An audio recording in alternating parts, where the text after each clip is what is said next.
Hello everyone. आज हम अष्टांग हृदय सूत्र स्थान का चैप्टर 8 जो कि मात्रा स्थिति अध्याय है उसके बारे में पढ़ेंगे।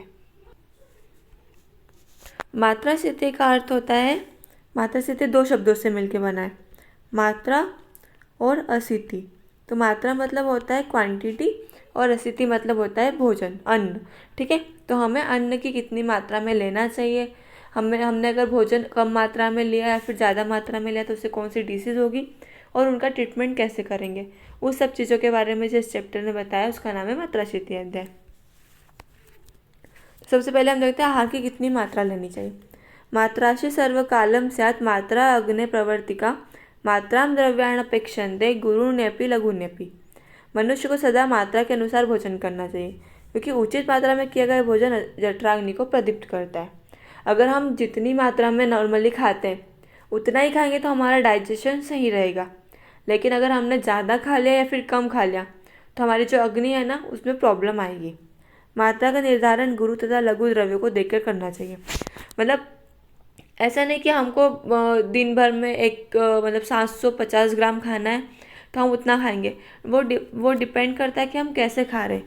अगर हम थोड़ा हैवी खा रहे हैं तो हम थोड़ा कम क्वांटिटी में खाएंगे, और हम थोड़ा लाइट फूड खा रहे हैं तो ज़्यादा क्वांटिटी में खा सकते हैं। तो मात्रा का निर्धारण गुरु और लघु द्रव्यों को देखकर करना चाहिए। मात्रा में गुरु लघु विचार कैसे करेंगे, कैसे पता चलेगा कि गुरु भोजन को कितना खाना है, लघु को कितना खाना है।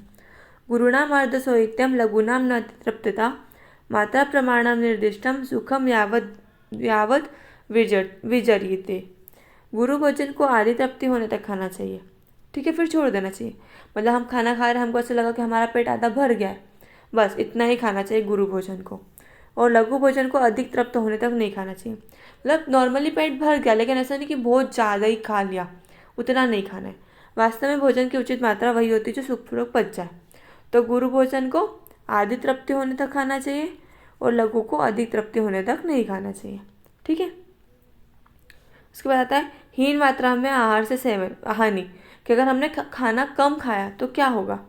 भोजनम हीन मात्रम तु न बल उपचय ओजसे सर्वेशा वात रोगाणाम हेतुताम च प्रपद्यते।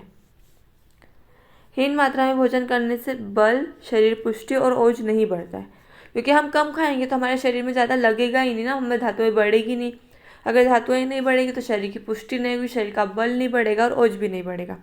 इसलिए अगर हमने कम खाना खाया तो इन बल, शरीर की पुष्टि और ओज नहीं बढ़ता है। इस प्रकार भोजन सभी प्रकार की वात व्याधियों का उत्पत्ति का कारण है। अगर हीन भोजन खाया मतलब पेट खाली है तो वहाँ पे वात बनेगी, वात बनेंगे तो वात व्याधि होगी, इनडाइजेशन होगा। तो क्या होता है, हीन मात्रा में भोजन करने से वात व्याधि की उत्पत्ति होती है। अब अति मात्रा में आहार से हानि। अति मात्रम तो सर्वान आशु दोषान प्रकोपित। मात्रा में अधिक किया हुआ आहार वात आदि सभी प्रकार के दोषों को प्रकोपित करता है। हमने अगर ज़्यादा मात्रा में खाना खाया तो तीनों दोष प्रकोपित होंगे, ठीक है। क्योंकि ज़्यादा खाना खाया तो इनडाइजेशन होगा, इनडाइजेशन से वात की वृद्धि होगी, फिर पित्त विकृत हो जाएगा और कफ भी हमारे शरीर में, क्योंकि भारीपन होगा। ये सब चीज़ें किसके लक्षण है, कफ के, ठीक है।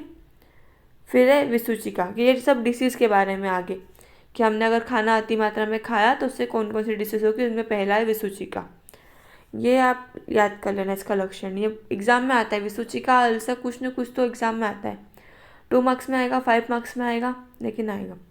पीड्यमाना ही वाताध्याय युक्पतेन कोपिता आमेन अन्येन दुष्टेन तदेव आविश्य कुरुवते विष्टम्ब अन्यतो अलसकम चाव्यंतो विसूचिकाय अधर उत्तर मार्गाभ्याम सहसेव जितात्मना। अतिमात्रा में आहार करने से जो वात आदि दोष प्रकुपित होते हैं और उससे क्या होगा, आम तथा दूषित आहार से एक साथ कुपित होकर उसी आहार में मिलकर आमाशय की गति को रोककर अल्सक नामक रोग पैदा करता है। उस जितात्मा पुरुष के ऊपर तथा नीचे के मार्ग से, मतलब मुख और गुद मार्ग से क्रमशः वमन और अतिसार के रूप में आहार पदार्थ निकलते तो विसूचिका, ठीक है। इनडाइजेशन मतलब ज़्यादा मात्रा में भोजन से 2 डिसीज होती है। कौन कौन सी 2 होती है, विसूचिका और अल्सक, ठीक है। अल्सक में क्या होता है कि जो आहार है वो ना आहार ना मिल्क आमाशय में रुक जाता है, ठीक है, ना ऊपर से निकलता है ना नीचे से निकलता है, आलसी की तरह पड़ा रहता है आमाशय में, और उसको क्या बोलते हैं, अल्सर। और विसूचिका में क्या होता है कि मुख और गुद मार्ग दोनों से आहार निकलता है, मतलब वोमिटिंग भी होती है और डायरिया भी होता है, तो विसूचिका है। और जिसमें कुछ भी नहीं होता है, ना वोमिटिंग होती है ना डायरिया होता है, बस खाना आलसी की तरफ आमाशय में पड़ा रहता है, आलसी की तरह पड़ा रहता है, वो अल्सक है। और विसूचिका में वमन और अतिसार में आहार बाहर निकलता है। अब है अल्सक की परिभाषा, ये वाला याद करना, ये अल्सक की परिभाषा और विसूचिका की परिभाषा। प्रयाति न ऊर्ध्व न अधस्तद आहारो न पच्यते आमाशय अलसी भूतस्तेन सो अल्सको स्मृत। ये अल्सक और विसूचिका की डेफिनेशन आपको फाइनल ईयर तक आएगी, किसी न किसी सब्जेक्ट में ये आएंगे ही, तो अगर आप अभी से याद कर लोगे तो आपको बाद में भी काम में आएगी। अल्सक रोग होने के पहले जो आहार खाया गया था वह न तो ऊपर की ओर से निकलता है न नीचे से निकलता है, न ही पचता है, वह आमाशय में अलसी की भांति पड़ा रहता है, इसलिए उसको अल्सक कहते हैं। ठीक है। और विसूचिका क्या है? विविधेर वेदना उद्भवेर वायवा आदि भ्रष्कोपद सूचि भीरिव गात्राणी विद्यदिति विसूचिका। मातादि दोष प्रकोपित हो गए, उससे क्या हुआ, अनेक प्रकार की वेदना की उत्पत्ति हुई और बार बार सुई चुभने सी के भांति पीड़ा होती है, उसे विसूचिका कहते हैं। ठीक है। तो विसूचिका में क्या होता है, तीनों दोष प्रकोपित होते हैं, वेदना होती है कैसे, सुई चुभने जैसी, और वमन और अतिसार मतलब वॉमिटिंग और डायरिया दोनों होता है। और अल्सक में क्या होता है, ना ऊपर से निकलता है ना नीचे से निकलता है और ना ही डाइजेस्ट होता है, बस पड़ा रहता है। ठीक है। अब है विसूचिका के लक्षण। तत्र शूल भ्रम आनाह कंप स्तंभ आदयो अनिलात पित्ता ज्वर अतिसार अंतर्दाह प्रलयादय कफात सर्दी अंग गुरुता वाक संग बनाते। क्या क्या होता है, अगर हम तीनों दोष प्रकोपित होते तो पहले देखते हैं वात की वजह से क्या होता है। वात दोष में शूल, चक्कर आना मतलब पेट फूल जाना, भारीपन होना, कपकपी होना और स्तंभ होना, मतलब पूरा स्टिफनेस टाइप हो जाएगी। ठीक है। पित्त किससे क्या होगा, ज्वर फीवर होगा, डायरिया होगा, जलन होगी, बार बार प्यास लगेगी और प्रलाप होगा मतलब कुछ भी बोलेगा। कफ की वजह से क्या होगा, सर्दी वॉमिटिंग होगी, शरीर में भारीपन होगा, बोलने में रुकावट और लार मतलब सलाइवेशन ज़्यादा होगी। ठीक है। तो तीनों दोषों के अलग अलग लक्षण कहाँ पे बताएं, विसूचिका में बताएं। वात से शूल, चक्कर आना, कपकपी स्तंभ, पित्त से ज्वर, अतिसार, भीतर से जलन, प्यास लगना और प्रलाप, और कफ से वमन, शरीर में भारीपन, रुकावट और लालास्राव, ये सब होता है। उसके बाद है अल्सक। इस अल्सक का स्पेसिफिक बताया है। और विशेषा दुर्बलस्य अल्प वहने वेग विधारिण पीड़ितम मारुतेन अन्न श्लेष्मणम रुद्धमंतरा अलसम शोभितम दोषे शल्यत्वेनेव संस्थितम शूलाधीन कुरुते तीव्रा सर्दी अतिसार वर्जिता सो अल्सक। मतलब क्या है, यह रोग विशेष करके दुर्बल मंद अग्नि वाले मतलब जिनका डाइजेस्टिव पावर पहले से वीक है, उनमें वात, मूत्र और मल के वेगों को रोकने वाले पुरुषों को होता है। ठीक है। तो जो दुर्बल है, जिनके जठराग्नि मंद है और जो वेगों को धारण करते हैं, वेगों को धारण करने से बहुत सारी डिसीज होती है। हम लोगों ने 4th चैप्टर जो रोगानुत्पादनी अध्याय उसमें पढ़ा था। ठीक है। उनमें क्या होगा, अल्सक होगा। इसमें खाया हुआ आहार वात द्वारा पीड़ित व कफ के कारण आमाशय में रोका गया है। ठीक है, मतलब गतिहीन है। वात ने उसको वहीं पे मतलब पीड़ित कर दिया, मतलब वहाँ पे क्या रुक्षता ले आई, ये सब चीज़ें। और कफ की वजह से क्या, वो आमाशय में गतिहीन हो गया। कफ का क्या काम होता है, एक जगह पड़ा रहना, भारीपन, आलसी, तो वो उसकी वह अन्न भी कफ की वजह से ऐसा हो गया। वात आदि दोष द्वारा हिलाए डुलाए जाने पर भी वह आमाशय में शल्य के रूप में स्थित रहता है। शल्य क्या वो होता है कि जो भी वस्तु है जो हमारे शरीर में बाधा उत्पन्न करे उसे शल्य कहते हैं। तो ये जो अन्न है, जो अपक्व अन्न है, ये भी शरीर में बाधा उत्पन्न कर रहा है, इसलिए यहाँ पे शल्य शब्द आया कि शल्य की भांति पड़ा है। कष्टकारक शूल आदि विकारों को करता है, किंतु इसमें वमन विरेचन नहीं होते, अतः यह अल्सक कहते हैं। ठीक है। क्या होता है, वात के कारण पीड़ित है और कफ की वजह से आमाशय में रुक गया है और हिलाए डुलाए जाने पर भी शल्य की भांति वहीं पड़ा है और शूल आदि उत्पन्न करता है। वमन विरेचन इसमें नहीं होते।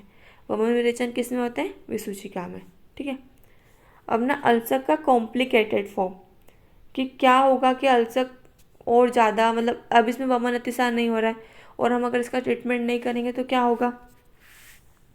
अत्यर्थ दुष्टास्तु दोषा दुष्ट आम बदका यांतस्तीर्यक्तनु सर्वा दंड वत स्तंभयंती चेत दंडालसकम नाम तम त्यजेत आशुकारिणम।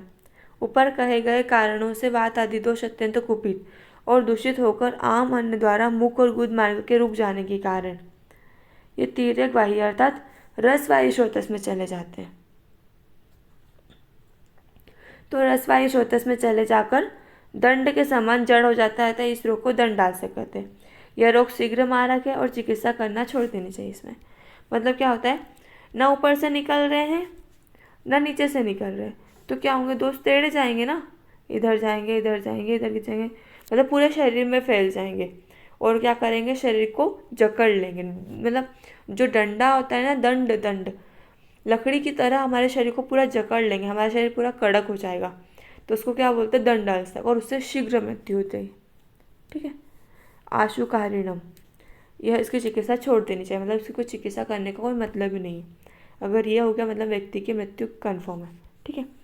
तो अल्सक में क्या है कि व्यक्ति में ना वोमिटिंग होती है ना डायरिया होता है, खाना पचता भी नहीं, बस वैसे ही पड़ा रहता है। और अगर लंबे समय तक ऐसा हुआ तो वो दोष तीनों तिर्यक गमन हो जाते हैं, रसवायु स्रोतस में चले जाते हैं और दंडाल्सक की उत्पत्ति करते हैं। अब आता है आम विष। आम विष क्या है कि हमने जो अति मात्रा या हीन मात्रा में आहार किया तो हमारे शरीर में जो मतलब जो अपक्व अन्न है ना, वो शरीर में पड़ा रहकर आम की उत्पत्ति करेगा। ठीक है। ये मैंगो वाला आम नहीं, आम मतलब जो कच्चा होता है ना, उसके लिए आम है। तो आम विष की उत्पत्ति हो जाए। विष मतलब जो दोष है ना, उसको यहाँ पे विष बोला है कि बहुत जल्दी फैल रहा है इसलिए शायद। ठीक है। तो आम विष के बारे में पढ़ते हैं।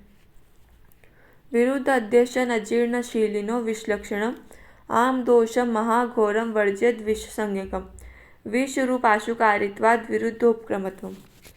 विरुद्ध दर्शन। ठीक है।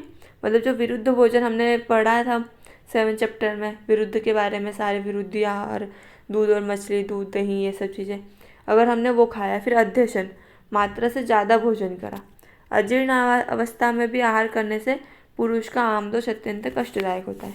ठीक है। तो विरुद्धासन से अध्यशन और अजीर्ण अवस्था में भोजन करने से क्या होगा, आम दोष की उत्पत्ति होगी और बहुत कष्टदायक होता है, इसलिए इसे आम विष कहते हैं। क्यों उसको आम विष कहते हैं, क्योंकि ये बहुत ज़्यादा कष्टदायक होता है। यह विष के समान अपना शीघ्र प्रभाव दिखाता है और इसकी चिकित्सा की जाती है तो इसका प्रभाव भी विपरीत हो जाता है। ठीक है। अगर हमने इसकी चिकित्सा करी तो ये नॉर्मली मतलब जो इसके अभी प्रभाव है उसका विपरीत प्रभाव दिखाएगा। ये बहुत जल्दी प्रभाव दिखाता है, इसलिए इसको आम विष बोलते हैं। और इसकी उत्पत्ति क्यों होती है, विरुद्धासन से, अध्यशन से और अजीर्ण में भोजन करने से। अब है आम दोष की चिकित्सा। अभी हमने देखा अगर चिकित्सा करेंगे तो विरुद्ध प्रभाव दिखाएगा। अथम आम अलसी भूतम साध्यम त्वरतिम उल्लिखित पित्वा सो अग्र पटुफलम वायुरुष्णम योजयेत् स्वेदनम फलवर्तिम च मलवातनुलोमिनम नाम्यम मानानि च अंगानि भ्रशम सुन्नानि वेष्टेत्। जब आम दोष अल्सक के रूप में परिणत हो जाता है तो साध्यता के लक्षणों से युक्त हो जाता है। ठीक है। तब इसे बालवच मतलब वचा, पट्टू नमक और मैन फल को गर्म पानी में मिलाकर पिलाए और शीघ्र ही वमन हो। उस रोगी को वमन कारक पेय पिलाकर शीघ्र वमन कराए, उसके बाद स्वेदन कराए और फिर मल अपान वायु का अनुलोमन करने वाली फलवर्ती का प्रयोग कराए। यदि इस समय आम दोष की विकृति के कारण उसके अंगों में सिकुड़न हो जाती हो तो उन्हें स्वेदन कराकर वस्त्र से कसकर बांध दें। तो जो हमने अभी ऊपर जो मतलब जितनी भी डिशेज देखी उनमें से जो अल्सक है जिसमें आम अन्न होता है, मतलब अन्न डाइजेशन नहीं होता ना, तो उसमें क्या करना है, हमको वमन कराना है, वच्चा, नमक और मैन फल, मदन फल से। ठीक है। वमन कराना है, गर्म पानी मिला के वमन, उसके बाद स्वेदन कराएंगे, उसके बाद फलवर्ती देंगे। तो आम दोष की चिकित्सा में 3 चीज़ें आती है। वमन कराना है किससे, वच्चा, सेंधव लवण और मदन फल से। स्वेदन करना है और वात और मल का अनुलोमन करने के लिए फलवर्ती देनी है। अब उसके बाद आता है पार्श्वी दाह, मतलब जो हमारे पैर वगैरह है, मतलब जो पैर का तलवा है, अगर उसमें दाह हो रही तो हमें क्या करना चाहिए। विसुच्याम आम अतिवृद्धाया पार्श्वो दाह प्रशस्यते तदहश्च उपवास्येन विरक्तिवद उपचारित। यदि विसुची रोग, हैजा जो प्लेग होता है ना, उसमें क्या होता है, डायरिया वोमिटिंग बहुत ज़्यादा होती है, वो क्या है विसुची का, उसका वेग अधिक बढ़ जाता है, तो दोनों एड़ियों में दाह कर्म करना चाहिए। इसकी प्रशंसा करी। उस दिन इस रोगी को उपवास कराकर विरक्त की भांति उपचार करना चाहिए। वो दाह जो हमने पहले बोला वो शायद मिस्टेक हो गई, सॉरी। इसमें क्या है, अगर विसूचिका बहुत ज़्यादा बढ़ रही ना तो उनकी एड़ियों में दाह कर्म करना चाहिए, ठीक है। उससे क्या होता है, जो विसूचिका रोगी है वो शांत होता है। उस दिन क्या करना, रोगी को उपवास कराना, कुछ भी नहीं खिलाएंगे। जैसे विरेचन में हम लोग जो भी उपचार करते हैं वो करेंगे और एड़ियों में दाह कर्म करेंगे, ठीक है। अन्य उपचार क्या करेंगे, अन्य उपचार में आता है तीव्र अर्तिरपि नाजीर्णो पिबे शूलग्नमौषधम आम सन्नो अनुलो नालम पक्तु दोषौषधनाशनम निहन्यादपि चेतेषां पिभ्रम सहसा आतुरम। अत्यंत वेदना होने पर अजीर्ण का रोगी शूलनाशक औषध का पान नहीं करे।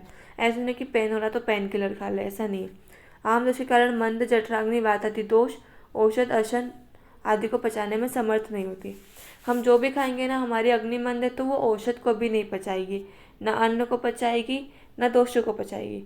कभी ऐसा भी होता है कि दोष औषध आहार का विभ्रम रोगी को सहसा मार सकता है, कि शरीर में आहार तो है, दोष भी, ऊपर से हमने औषध भी डाल दी, मतलब औषध का प्रयोग कर दिया, तो वो सही से अगर उसका उपयोग नहीं हुआ तो व्यक्ति को मार देता है। इसलिए विचार करके, युक्ति का प्रयोग करके वैद्य को मेडिसिन देनी चाहिए। ऐसा नहीं कि बस पेन हो रहा है पेन किलर खा लो, मतलब इंडाइजेशन है तो ठीक हो जाएगा, लेकिन इंडाइजेशन से कभी कभी प्रॉब्लम ज़्यादा बढ़ जाती है। अब है जीर्णासने तु भेषजम युंजा स्तब्ध गुरुदरे दोष शेषम पाकार्थम अग्ने संदूषणाय च। भोजन के पच जाने पर भी यदि पेट में स्तब्धता और भारीपन है, मतलब हमारा खाना पच गया, हमको ऐसा लग रहा है, फिर भी पेट ऐसा थोड़ा कड़क कड़क हो रहा है, भारीपन, हैवीनेस लग रही है, तो शेष दोषों को पचाने के लिए जठराग्नि को सुलगाने वाले तीव्र औषध का प्रयोग, मतलब ऐसी मेडिसिन देंगे जिससे जठराग्नि और बढ़ जाए, उष्ण तीक्ष्ण मेडिसिन देंगे, ठीक है। अपतर्पण, अपतर्पण क्या होता है, लंघन कराना, उपवास कराना। शांति नाम विकाराणाम भवतित्व अपतर्पणात् त्रिविधम त्रिविधे दोषे तत्समीक्ष प्रयोजित। आम दोष जनित विकारों की शांति के लिए अपतर्पण भोजन करना चाहिए, मतलब लघु भोजन, उपवास करना चाहिए, अपतर्पण का प्रयोग करना चाहिए। और उस अपतर्पण का प्रयोग 3 प्रकार से करते हैं, अल्प, मध्यम और प्रधान, ठीक है। मतलब लंघन कराओ सिर्फ, मतलब सिर्फ उसको पूरा दिन सिर्फ भूखा रखो, ठीक है। लंघन पाचन मतलब भूखा रखो, लघु अन्न दो, लेकिन उसके साथ में कुछ पाचन वाली मेडिसिन में दो। या फिर शोधन, शोधन मतलब जो अमन विरेचन कराते ना, उसको दोषों को बाहर निकालना। तो अपतर्पण 3 प्रकार का होता है, लंघन, लंघन पाचन और शोधन, ठीक है। तत्र अल्पे लंघनम पथ्यम मध्य लंघन पाचनम प्रभुते शोधनम तद्धि मूलाद मूलियत मलान। यदि आम दोष अल्प मात्रा में तो लंघन कराएंगे, सिर्फ उपवास कराएंगे, हल्का भोजन देंगे अगर खाना हो, या फिर कुछ भी नहीं खाओ। अगर मध्यम श्रेणी का है तो लंघन के साथ दोषों को पचाने वाली मेडिसिन भी देंगे, ठीक है। और यदि अधिक मात्रा में तो वमन विरेचन कराए, क्योंकि यह शोधन कर्म है, आम दोष को जड़ से उखाड़ देता है। पाचन करने वाली मेडिसिन जैसे सौंफ वगैरह होती है, शुंठी, मरीच, पिपली, ये सब चीज़ आएगी। मेडिसिन के बारे में काय चिकित्सा में और द्रव्य गुण में आप इन सब के बारे में पढ़ोगे कि दीपन पाचन कौन करता है, ये सब। तो अपतर्पण कराएंगे आम दोष में, ठीक है। 3 टाइप्स होता है, अल्प दोष है तो लंघन, मध्य दोष है तो लंघन पाचन, और ज़्यादा दोष है तो शोधन कराएंगे। इसमें हेतु विपरीतादि चिकित्सा का प्रयोग करते हैं। एवं अन्यानपि व्याधिन स्वनिदान विपर्यात् चिकित्स्येदेन अनुबंधे तु सति हेतु विपर्यम त्यक्त्या यथा यथम वैद्यो युंजाद व्याधि विपर्यम। इसी प्रकार ज्वर आदि अन्य रोगों की भी अपने निदान के विपरीत चिकित्सा करनी चाहिए। हेतु मतलब क्या होता है, निदान, जो हमारा कोज है उसके अपोजिट। अगर हमको उष्ण तीक्ष्ण चीज़ें खाने से डिसीज हो रही तो हम उसमें शीत चीज़ों का प्रयोग करेंगे। जो हमने गुरुवादी गुण पढ़े थे ना, सबके विपरीत है, तो जिस गुण की वृद्धि से डिसीज हो रही है इसके विपरीत गुण का हम सेवन करेंगे, मतलब जो हमारा निदान है उसके अपोजिट चिकित्सा करेंगे, तो वो क्या है, हेतु विपरीत चिकित्सा। यदि ऐसा करने पर भी रोग शांत न हो तो उसे छोड़कर चिकित्सक यथोचित अवसर देखकर व्याधि विपरीत औषध का प्रयोग करें, ठीक है। पहले हम हेतु विपरीत चिकित्सा करेंगे कि हमने जो निदान देखा उसके अपोजिट चिकित्सा करो, लेकिन उस पर भी नहीं हो रहा तो फिर व्याधि विपरीत, तो जो डिसीज है, फीवर है तो टेम्परेचर बढ़ रहा है तो फिर सिम्टोमेटिक ट्रीटमेंट करेंगे कि हाँ इस डिसीज़ में हम ये मेडिसिन देते हैं। हम फिर कोर्स पे नहीं जाएंगे कि वो किस वजह से हुआ है, हम डिसीज़ पे ट्रीटमेंट करेंगे, ठीक है। और विपरीतार्थकारी क्या होता है, उसका अपोजिट का भी अपोजिट मतलब सेम। तद अत्यर्थकारी व पक्वे दोषित विधि च पावके हितम अभ्यंजनम स्नेह पानम वस्त्यादि कृत। विपरीतार्थकारी चिकित्सा विधि का प्रयोग करना चाहिए। जब इस प्रकार का दोष पाचन होता है और जठराग्नि प्रदीप्त हो तो विधि पूर्वक तेल, मर्दन, स्नेह, पान, बस्ती आदि का प्रयोग करना चाहिए। मतलब दोषों का पाचन हो रहा है, उसके ऊपर से फिर हम बस्ती वगैरह भी देंगे तो और चीज़ें और ज़्यादा सही हो जाएगी। विपरीतार्थकारी मतलब जो हमारा निदान है उसके सेम, जैसे उष्ण चीज़ से हो रहा था हम उष्ण ही देंगे, गुरु भोजन से हो रहा था हम गुरु भोजन ही कराएंगे आपस उसको, तो उससे अगर हो रहा है तो वो क्या है, विपरीतार्थकारी। अपोजिट का भी अपोजिट मतलब सेम। ठीक है, आगे अब ये ना अजीर्ण के टाइप्स और उनके लक्षण है, तो इनके बारे में पढ़ लेते चलो।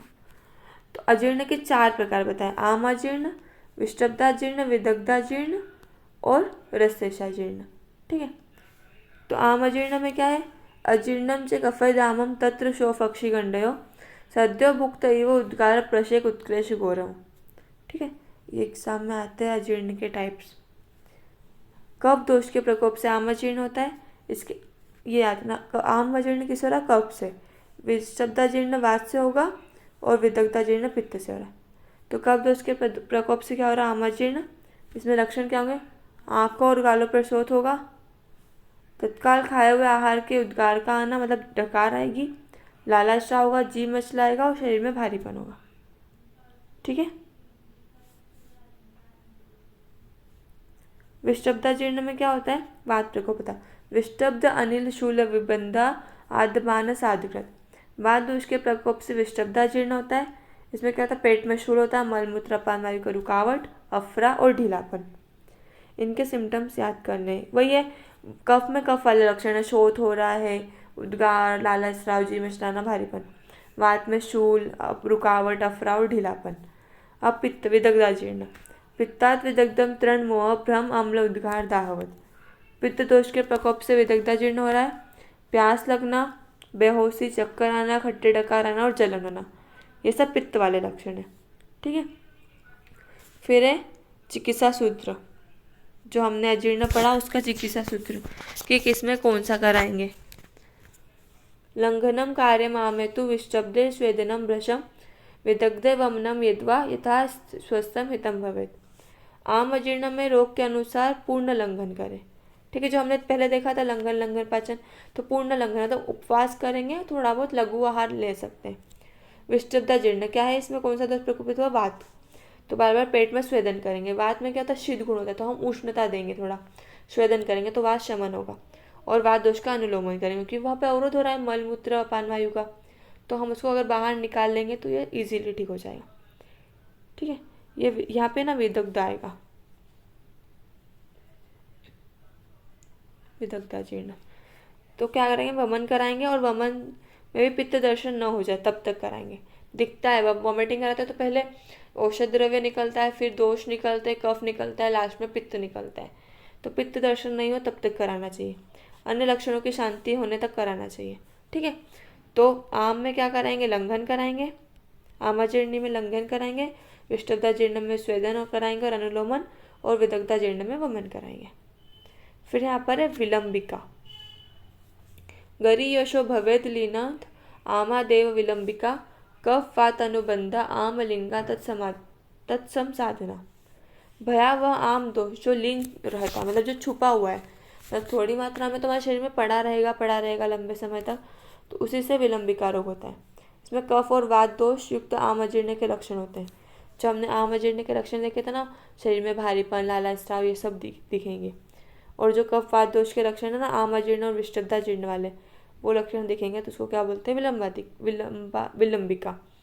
मतलब क्या होता है, इसमें लंबे समय तक छिपे रहते हैं दोष और अचानक प्रकोप होता है, विलंब से मतलब धीरे धीरे प्रकोपित होते हैं, तो इसको विलंबिका बोलते हैं। इसमें कफ और वात वाले लक्षण दिखेंगे। फिर आता है रसशेषाजीर्ण, अश्रद्धा हृदय वेता शुद्धे अप्युद्गार रसशेषित शयित किंचिद एव अन्न सर्वश्च अनशात सर्वश्चना अंशितो दिवा स्वाप्यादजीर्णी संजात बुभुक्षो अध्यात्मितम लघु रस से जीर्ण में आहार के पच जाने पर भी जब रस का परिपाक नहीं हो पाता है तो ये लक्षण दिखते हैं। रस से जीर्ण क्या होता है, नॉर्मली जो हमारा रोज जो आहार पचता है एक दिन का, उसके हिसाब से कि आहार पच गया है लेकिन रस धातु का परिपाक नहीं हो रहा है, आगे जो रस धातु है ना वो नहीं अच्छे से बन पा रही, तो उसको रस से जीर्ण बोलते हैं। इसमें क्या होगा, उद्गार शुद्धि आने पर भी रस के अपक्व रह जाने से भोजन के प्रति अरुचि और उद्गार होगा। उद्गार शुद्धि हो जाएगी, मतलब जो डकार है तो आती है वो हो जाएगी, लेकिन खाना खाने का मन नहीं करेगा और हृदय में पीड़ा होगी, क्योंकि रस धातु का आगे पाक नहीं हो पा रहा है। ठीक है, अब आगे अजीर्ण के बारे में हम लोग नेक्स्ट वीडियो में पढ़ेंगे। हम इसमें देख लेते हैं कि हमने क्या क्या पढ़ा है। ठीक है, सबसे पहले हमने देखा कि खाना कितनी मात्रा में लेना चाहिए, गुरु और लघु का विचार कि गुरु भोजन को आधी तृप्ति तक खाना है, लघु को अधिक तृप्ति होने तक नहीं खाना है। लघु आहार से क्या होगा, बल, शरीर पुष्टि और रोज का वृद्धि नहीं होगी और वात व्याधि होगी, और अधिक भोजन करने से तीनों दोष प्रकोपित होंगे। विसूचिका और अल्सक होगा। अल्सक में क्या होता है, भोजन आलसी की भांति पड़ा रहता है, ना ऊपर जाता है ना नीचे जाता है। विसूचिका में क्या होता है, वमन अतिसार दोनों होता है और सुई चुभने से पीड़ा भी होती है। फिर विसूचिका में वात पित्त दोष के अकॉर्डिंग अलग अलग लक्षण थे कि वात में शूल, चक्कर आना, अनाह, कंपकपी, पित्त में पित्त वाले लक्षण, ज्वर, तृष्णा, अतिसार, ये सब हो रहा था, और कफ में वमन, शरीर में भारीपन। अल्सक किनको हो रहा था, जो मंद अग्नि वाले, जो वेग को धारण करते, दुर्बल है, उनको अल्सक होता है।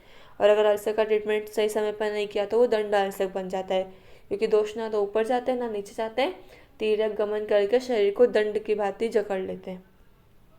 फिर आम विष की उत्पत्ति क्यों होती है, क्योंकि विरुद्ध अशन, अध्यशन वगैरह से आम विष की उत्पत्ति होती है।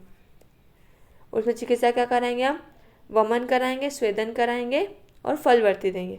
वमन कैसे कराएंगे, बालवच, पट्टू और मैनफल से। उसके बाद स्वेदन कराएंगे, उसके बाद अनुलोमन करने के लिए फलवर्ती देंगे। अगर विसूचिका बहुत ज़्यादा बढ़ गया हो तो जो हमारी एडिया है वहाँ पे दाह कर्म करेंगे और उपवास कराएंगे उस दिन व्यक्ति को। अन्य उपचार में क्या करेंगे, हम अग्नि को प्रदीप्त करने वाला आहार विहार देंगे। कोई भी मेडिसिन ऐसे नहीं खाएंगे, क्योंकि उससे ना सहसा व्यक्ति की मृत्यु हो जाती है। अब तर्पण चिकित्सा करेंगे, मतलब जो लंघन होता है ना वो कराएंगे। ठीक है, उसमें भी लंघन, पाचन और शोधन। अल्प दोष है तो लंघन कराएंगे, मध्य में तो लंघन और पाचन कराएंगे, और बहुत ज़्यादा है तो शोधन कराएंगे। हेतु विपरीत, व्याधि विपरीत चिकित्सा है, फिर विपरीतार्थकारी चिकित्सा कराएंगे। फिर अजीर्ण के 4 प्रकार होते हैं, आमाजीर्ण, विष्टब्धाजीर्ण, विदग्धाजीर्ण और रसेशाजीर्ण। आमाजीर्ण कफ से होता है, इसमें कफ वाले लक्षण होंगे। विष्टब्धाजीर्ण वात से और विदग्धाजीर्ण पित्त से होता है। आमाजीर्ण में लंघन कराएंगे, विष्टब्धाजीर्ण में स्वेदन कराएंगे और अनुलोमन चिकित्सा करेंगे, और विदग्धाजीर्ण में वमन कराएंगे। विलंबिका होती है, क्या होता है, जब आम दोष लीन हो जाते तो विलंबिका होती है। इसमें कफ और वात वाले लक्षण दिखते हैं। फिर रसशजीर्ण क्या है, आहार तो पच रहा है लेकिन रस धातु का आगे परिपाक नहीं हो रहा है, उसको रसशजीर्ण बोलते हैं। इसमें अरुचि होती है और हृदय में पीड़ा होती है। ठीक है, आज का वीडियो को मैं यहीं पे ख़त्म करती हूँ। अगर आप लोगों को कोई डाउट हो तो आप कमेंट सेक्शन में पूछ सकते हैं। चैनल को सब्सक्राइब कीजिए, लाइक कीजिए और शेयर कीजिए। Thank you.